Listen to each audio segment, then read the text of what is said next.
আমি নিজকে ঈশ্বৰৰ সন্তান বুলি ক'লে আনে বিশ্বাস কৰিবনে?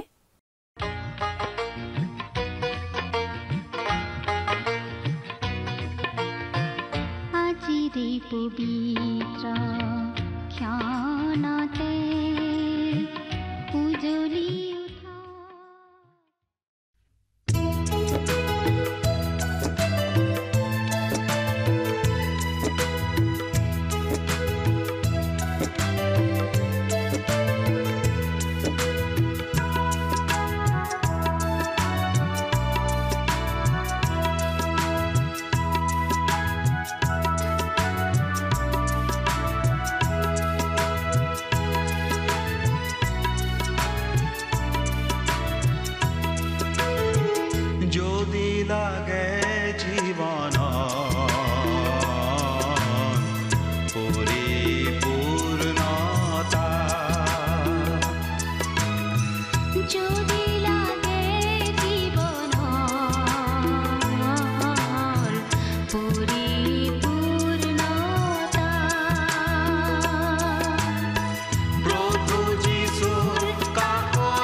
নমস্কাৰ আমাৰ ভক্তিবচন অনুষ্ঠানলৈ আপোনাক স্বাগতম জনাইছো খ্ৰীষ্টীয় বিশ্বাসী লোকসকলৰ বাবে বিশেষভাৱে প্ৰস্তুত কৰা এই ভক্তিবচন অনুষ্ঠানটো হৈছে বাইবেল অধ্যয়নৰ ধাৰাবাহিক অসমীয়া অনুষ্ঠান বাইবেলৰ গোটেই ৬৬খন পুস্তকৰে আমি ইয়াত অধ্যয়ন কৰিম।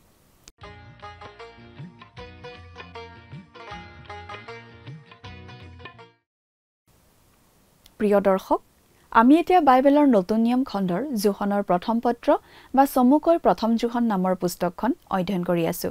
যোৱা অনুষ্ঠানত আমি এই প্ৰথম যোহন পুস্তকৰ প্ৰথম অধ্যায়ৰ ৮ৰ পৰা 10 নম্বৰ পদলৈকে পঢ়ি তাৰ ভিত্তিত আলোচনা আগবঢ়াইছিলো। আজিৰ অনুষ্ঠানত আমি প্ৰথম যোহন পুস্তকৰ দ্বিতীয় অধ্যায়ৰ 1ৰ পৰা 4 নম্বৰ পদলৈকে পঢ়ি তাৰ ভিত্তিত আগবঢ়োৱা আলোচনা শুনিবলৈ পাম। যেতিয়া আমি পোহৰত চলো, অৰ্থাৎ ঈশ্বৰৰ বাক্যৰ পোহৰত চলো, তেতিয়া আমাৰ জীৱনত থকা পাপ, দুৰ্বলতা আদি আমি দেখা পাওঁ আৰু সেই পাপবোৰ আমি মানি লওঁ আৰু স্বীকাৰ কৰি ক্ষমা বিচাৰো। তেতিয়া আমাক খ্ৰীষ্টই সূচী কৰে আৰু তেতিয়াহে ঈশ্বৰৰ সৈতে আমি সহভাগিতা উপভোগ কৰিব পাৰো। তেনেদৰে চলিলেহে আমি আন খ্ৰীষ্টীয় বিশ্বাসীসকলৰ সৈতে প্ৰকৃত অৰ্থত সহভাগিতা উপভোগ কৰিব পাৰো। আমাৰ পাপ নাই বুলি যদি আমি কওঁ, তেনেহলে আমি মিছা কথা কোৱা হ'ব আৰু নিজেই নিজকে ভুলোৱাহে হ'ব। আমি পাপ কৰা নাই বুলি ক'লে ঈশ্বৰক মিছলীয়া বুলি কোৱা হয়, কাৰণ আমি সকলোৱে অনিচ্ছা সত্ত্বেও পাপ কৰি থাকো। পৰিত্ৰাণ পোৱাৰ পাছতো আমি সেই কথাটো মানি লৈ আমি নিজকে নুভুলাই নিজৰ পাপ স্বীকাৰ কৰি প্ৰভু যীশুৰ কাষ চাপিলে তেওঁৰ তেজে আমাক সকলো পাপৰ পৰা সূচী কৰে, কাৰণ তেওঁ বিশ্বাসী আৰু ধাৰ্মিক। তেওঁ নিজৰ প্ৰতিজ্ঞা অনুসাৰে কাম কৰে। আমি তেনেদৰে নিজৰ পাপ স্বীকাৰ কৰি প্ৰভু যীশুৰ তেজেৰে সূচী কৰা হৈ পিতৃ ঈশ্বৰে সৈতে প্ৰভু যীশুৰ সৈতে সহভাগিতা উপভোগ কৰিব পাৰো। এইটো উপায় ঈশ্বৰে আমাক দিছে, তেওঁৰ সৈতে সহভাগিতা ৰক্ষা কৰি চলিবলৈ। তেনেদৰে চলিলেহে আমি আশীৰ্বাদপূৰ্ণ জীৱন যাপন কৰিব পাৰো। 2 নম্বৰ অধ্যায়তো ঈশ্বৰৰ সৈতে আমি খ্ৰীষ্টীয় বিশ্বাসীসকলে কেনেদৰে সহভাগিতা ৰাখিব পাৰো সেই বিষয়টোৱেই চলি আছে। আমি ঈশ্বৰৰ বাক্যৰ পোহৰত চলিব লাগিব আৰু আমাৰ পাপবোৰ স্বীকাৰ কৰি ক্ষমা বিচাৰিব লাগিব। 2য় অধ্যায়ত আমি প্ৰথমেই প্ৰভু যীশু খ্ৰীষ্টই আমাৰ হৈ কৰা অধিবক্তাৰ পৰিচৰ্যাৰ বিষয়টো পাওঁ আৰু যোখনে 1 নম্বৰ অধ্যায়ৰ 5 নম্বৰ পদত আৰম্ভ কৰা বাৰ্তাটোৰ মূল সিদ্ধান্তটোত উপনীত হওঁ। এই বাৰ্তাটো হৈছে ঈশ্বৰৰ অনুগ্ৰহৰ শুভবাৰ্তা। ঈশ্বৰৰ সেই অনুগ্ৰহত নৰকমুখী পাপী এজনে বিশ্বাস কৰি ঈশ্বৰৰ পৰিয়ালৰ লোক হৈ পৰিব পাৰে আৰু ঈশ্বৰৰ সৈতে সহভাগিতা উপভোগ কৰিব পৰা হয়। মূল বিষয়টো হৈছে পিতৃ ঈশ্বৰৰ সৈতে সঠিক সম্বন্ধ স্থাপন কৰাটো। প্ৰিয় দৰ্শক, কথাবোৰ অধিক বহলাই চাবলৈ আহকচোন এতিয়া আমি মূল আলোচনাটোৰ মাজলৈ আগবাঢ়ি যাওঁ। প্ৰিয় শ্ৰোতা, আহকচোন এতিয়া আমি বাইবেল অধ্যয়নলৈ আগবাঢ়ো। আজি আমি চাবলৈ ওলাইছোঁ প্ৰথম যোহন পুস্তকৰ 2 নম্বৰ অধ্যায়ৰ 1 নম্বৰ পদৰ পৰা একেবাৰে 4 নম্বৰ পদলৈকে। এই 2 নম্বৰ অধ্যায়তো আমি প্ৰথম অধ্যায়ত আৰম্ভ হোৱা বিষয়টো চলি থকা দেখিবলৈ পাওঁ। বিষয়টো হৈছে ঈশ্বৰৰ সন্তান অৰ্থাৎ খ্ৰীষ্টীয় বিশ্বাসীসকলে কেনেকৈ ঈশ্বৰৰ সৈতে সহভাগিতা উপভোগ কৰিব পাৰে সেই কথা। আমি ইতিমধ্যে দেখিবলৈ পালোঁ যে আমি ঈশ্বৰৰ সৈতে সহভাগিতা লাভ কৰিবলৈ হ'লে পোহৰত চলিব লাগিব, অৰ্থাৎ ঈশ্বৰৰ বাক্যৰ পোহৰত চলিব লাগিব, ঈশ্বৰৰ উপস্থিতিত চলিব লাগিব। দ্বিতীয়তে, আমি তেওঁৰ সৈতে সহভাগিতা ৰাখিবলৈ হ'লে আমাৰ জীৱনত থকা পাপবোৰ তেওঁৰ আগত স্বীকাৰ কৰিব লাগিব আৰু তাৰ বাবে ক্ষমা বিচাৰিব লাগিব। যেতিয়া আমি পোহৰত ফুৰোঁ, আমি জানো যে প্ৰভু যীশুৰ তেজে আমাক সকলো পাপৰ পৰা সূচী কৰে। কিন্তু লগতে আমি এই কথাও বুজি পাওঁ যে আমাৰ জীৱনত দুৰ্বলতা আছে আৰু আমি তেওঁৰ ওচৰত নত শিৰে নম্ৰভাৱে ক্ষমা বিচাৰিব লাগে।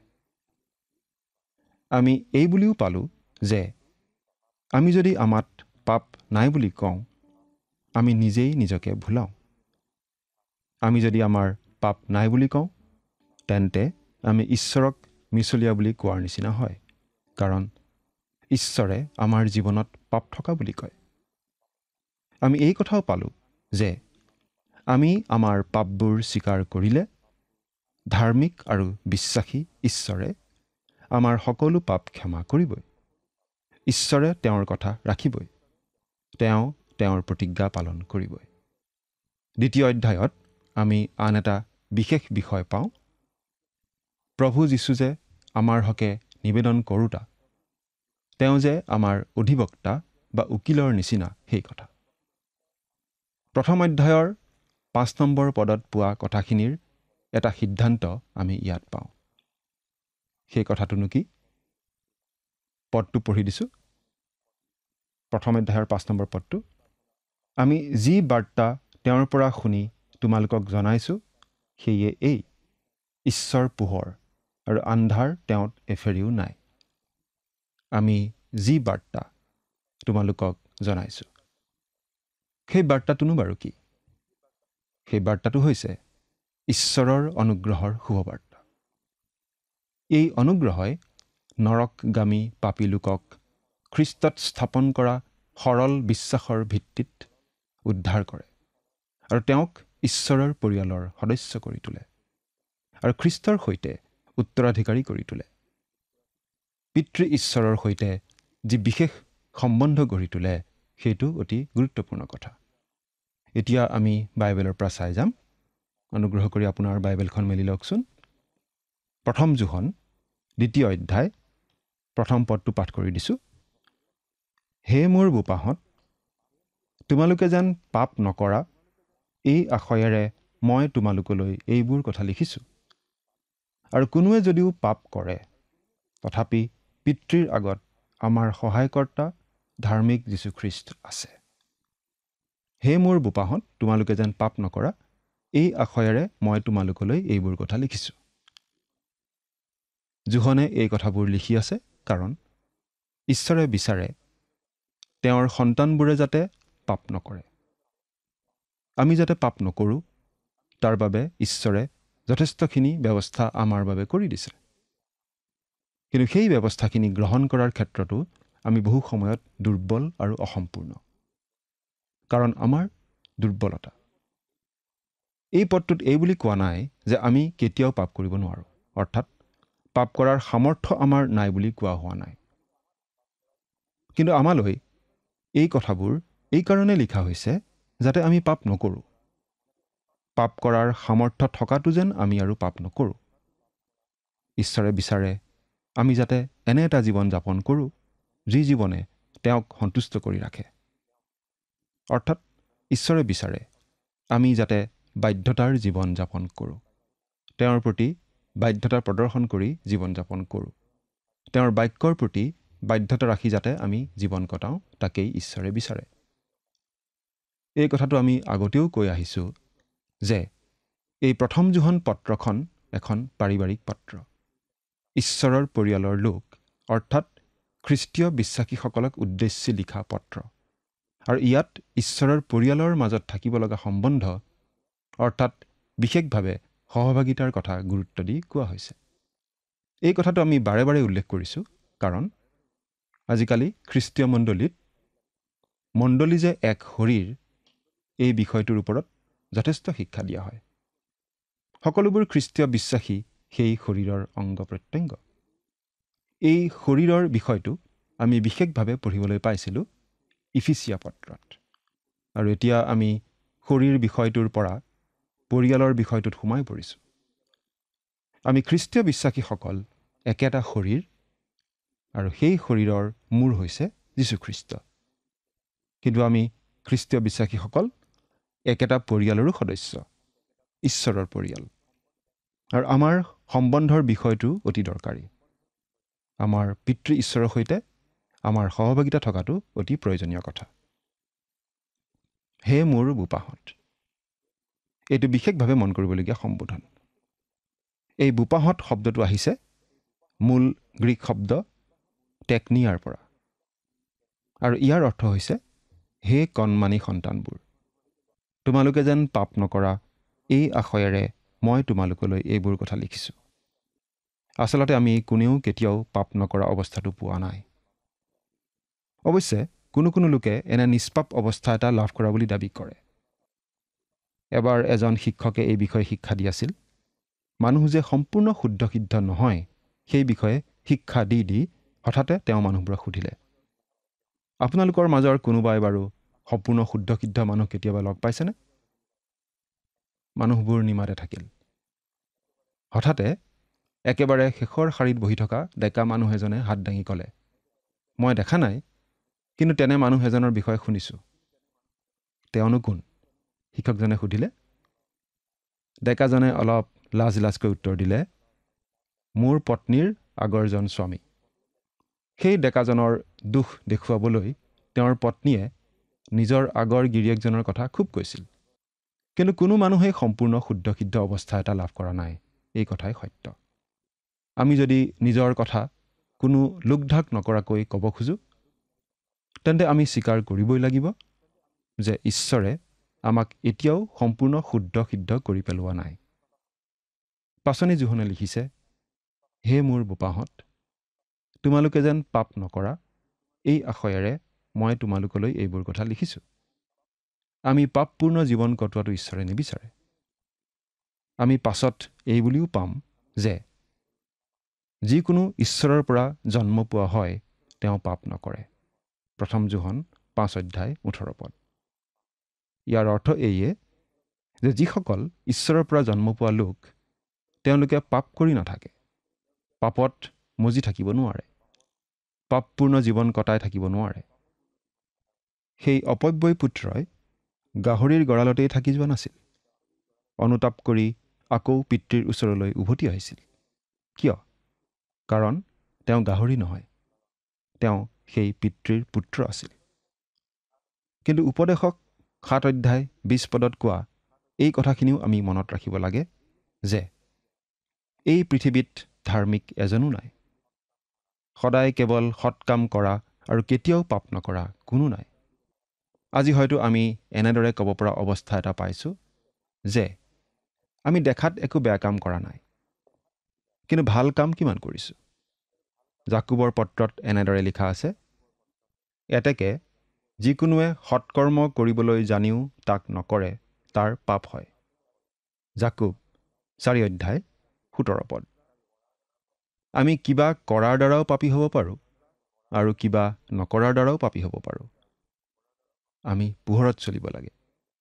যেতিয়া আমি পোহৰত চলোঁ, তেতিয়া আমি নিজৰ অৱস্থা ভালদৰে দেখোঁ। আমি ঈশ্বৰৰ মহিমাৰ পৰা কিমান বঞ্চিত হৈ আছোঁ সেইটো দেখোঁ। ঈশ্বৰে আমাক কৰিবলৈ কোৱা কাম কৰাত কিমান ব্যৰ্থ হৈ আছোঁ সেইটো বুজি পাওঁ। প্ৰতিজন খ্ৰীষ্টীয় বিশ্বাসীয়েই আচলতে ঈশ্বৰৰ সৈতে সহভাগিতা ৰাখি চলিবলৈ ইচ্ছা কৰে। কিন্তু সেই কামত তেওঁ যে প্ৰায়েই ব্যৰ্থ হৈ থাকে, সেইটো আনে নেদেখিলেও নিজে নিজে বুজি পায়। সৰু সুৰা পাপেও ঈশ্বৰৰ সৈতে আমাৰ সহভাগিতা ভংগ কৰি দিয়ে।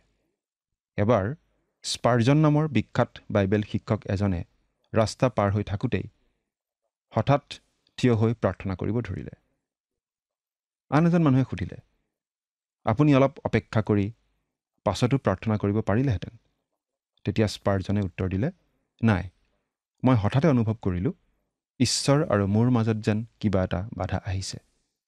সেই বাধা আঁতৰ কৰিবলৈ মই প্ৰাৰ্থনা লগে লগে কৰিলোঁ। বহুতো খ্ৰীষ্টীয় বিশ্বাসীয়ে সম্পূৰ্ণ অবাধ্যতাৰ জীৱন যাপন কৰি থাকে আৰু মাজে মাজে ভাবে তেওঁলোকেনো ঈশ্বৰৰ সৈতে সহভাগিতা কিয় উপভোগ কৰিব পৰা নাই।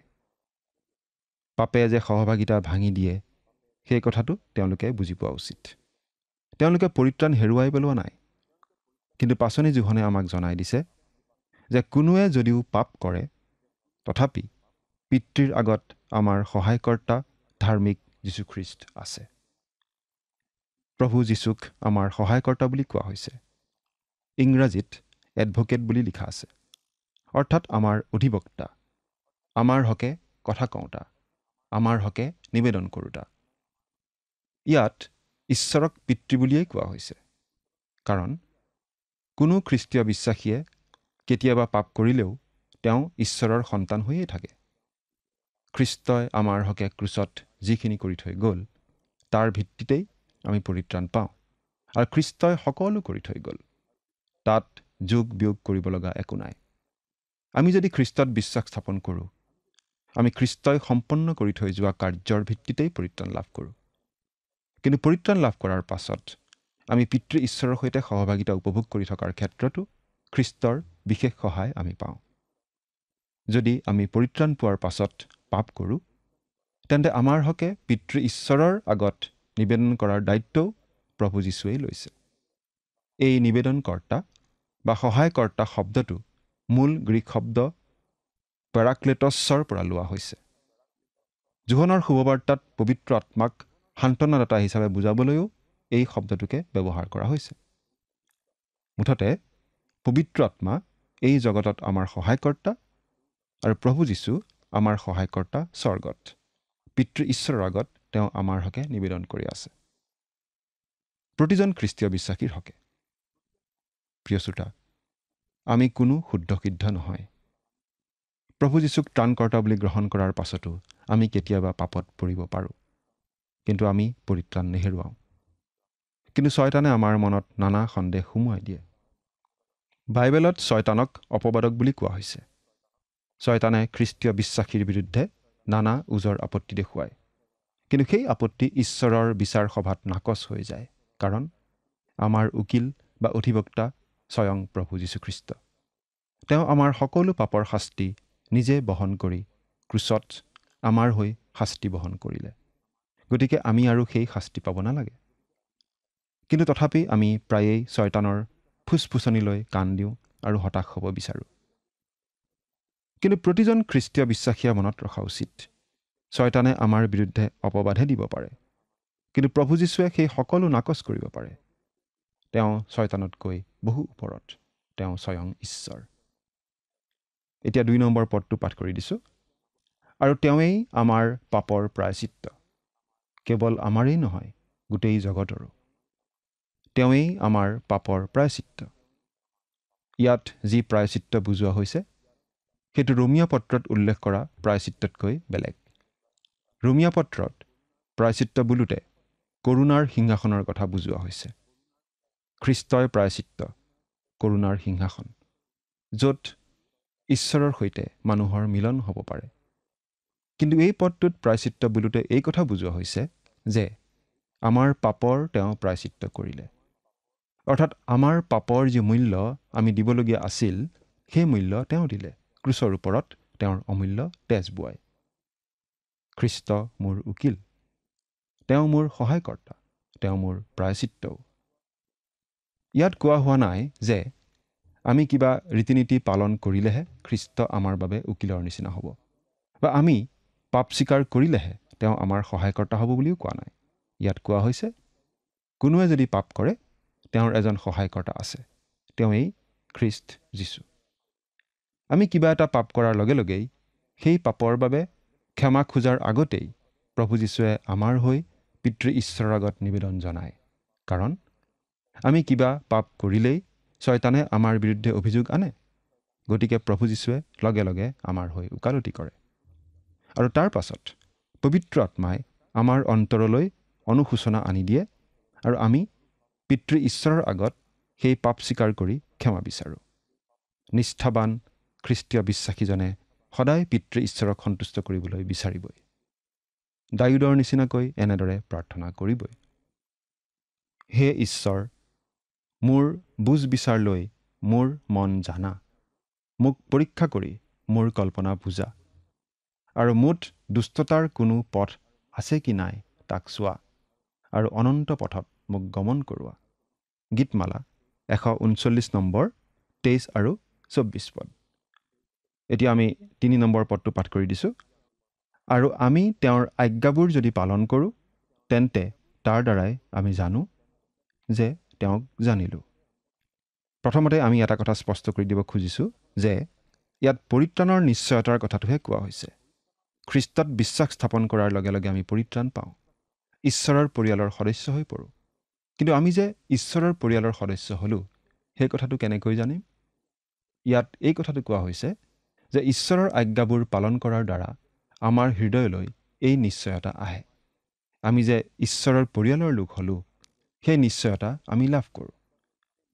আজ্ঞাবোৰ পালন কৰা মানে 10 আজ্ঞা পালনৰ কথাটো বুজোৱা হোৱা নাই। 10 আজ্ঞা দিয়া হৈছিল ইছৰাইল জাতিক, কিন্তু খ্ৰীষ্টীয় বিশ্বাসীসকল ঈশ্বৰৰ পৰিয়ালৰ সদস্য। পৰিয়ালৰ লোকসকলৰ বাবে কিছুমান আজ্ঞা তেওঁ দিছে, যেনে তোমালোকে ইজনে সিজনৰ ভাৰ বৈ খ্ৰীষ্টৰ বিধান সম্পূৰ্ণকৈ পালন কৰা। গালাতিয়া 6 অধ্যায় 2 পদ। প্ৰভুত সদায় আনন্দ কৰা, নিৰন্তৰে প্ৰাৰ্থনা কৰা, ইত্যাদি ইত্যাদি। ঈশ্বৰৰ আজ্ঞাবোৰ পালন কৰাৰ দ্বাৰাই আমি জানো যে আমি ঈশ্বৰক ব্যক্তিগতভাৱে জানো, আমি তেওঁৰ পৰিয়ালৰ সদস্য। প্ৰিয় শ্ৰোতা, ঈশ্বৰৰ আজ্ঞা পালন কৰি থাকিলেহে আপুনি আপোনাৰ জীৱনত খ্ৰীষ্টীয় বিশ্বাসী হিচাপে পৰিত্ৰাণৰ নিশ্চয়তা অনুভৱ কৰি থাকিব পাৰিব। এতিয়া 4 নম্বৰ পদটো পাঠ কৰি দিছোঁ।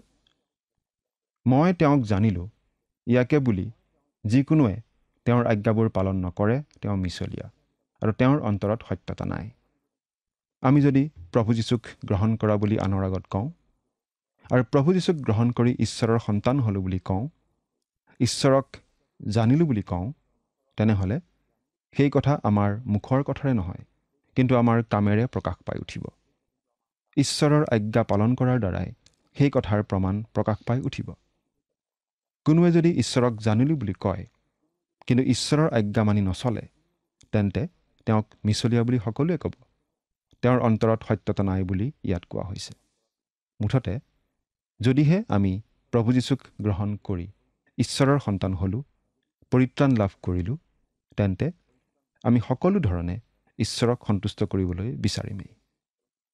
প্ৰিয় শ্ৰোতা, আমি বাৰু সকলো ক্ষেত্ৰতে পিতৃ ঈশ্বৰক সন্তুষ্ট কৰিবলৈ চেষ্টা কৰোঁনে? চিন্তা কৰি চাওকচোন। ঈশ্বৰে আপোনাক আশীৰ্বাদ কৰক। আমেন।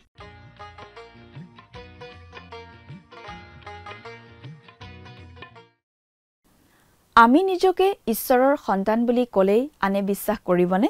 নিজকে ঈশ্বৰৰ সন্তান বুলি কোৱাটো এটা কথা আৰু অনন্ত জীৱন লাভ কৰাটো আন এটা কথা। আমি অনন্ত জীৱন লাভ কৰিলোনে, নতুন প্ৰকৃতি এটা লাভ কৰিলোনে নাই, আমি ঈশ্বৰৰ সহভাগিতালৈ অনবৰতে হাবিয়াস কৰি থাকোনে নাই, আৰু আমি ঈশ্বৰৰ আজ্ঞা পালন কৰি জীৱন কটাইছোনে নাই, সেইটো অতি গুৰুত্বপূৰ্ণ কথা।